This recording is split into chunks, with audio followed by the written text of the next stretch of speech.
കഴിഞ്ഞ വീഡിയോയിൽ ഞാനൊരു കൊറിയൻ ചിത്രത്തെപ്പറ്റി ഒരു വീഡിയോ ചെയ്തിരുന്നു. അപ്പോഴാണ് ഞാനൊരു കാര്യം ആലോചിച്ചത്. ഞാൻ ആദ്യമായിട്ട് കണ്ട കൊറിയൻ സിനിമ ഏതാണെന്ന്. അങ്ങനെ അതും ആലോചിച്ച് ഞാനിങ്ങനെ TV കണ്ടുകൊണ്ടിരിക്കുമ്പോഴാണ് TV-യിൽ പുലിമുരുകൻ സിനിമ ഞാൻ കാണാനിടയായത്. അപ്പോൾ ഞാൻ യൂട്യൂബിൽ കയറി ഈ ടൈഗർ റിലേറ്റഡ് കൊറിയൻ ചിത്രങ്ങൾ അന്വേഷിച്ച് തുടങ്ങി.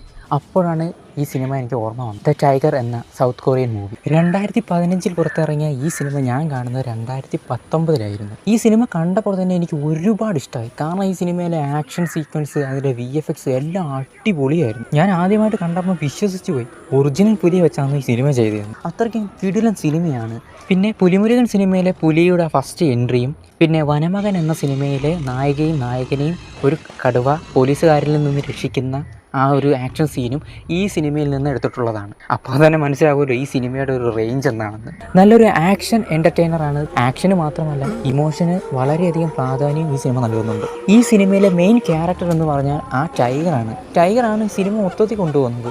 ബാക്കിയുള്ള ആക്ടേഴ്സ് എല്ലാം നല്ലൊരു അഭിനയമാണ് കാഴ്ചവെച്ചത്. നിങ്ങൾ ഇതുവരെയും കാണാത്തവരാണെങ്കിൽ ഈ സിനിമ ഒരു തവണ ഇന്ന് കണ്ടു നോക്കുക.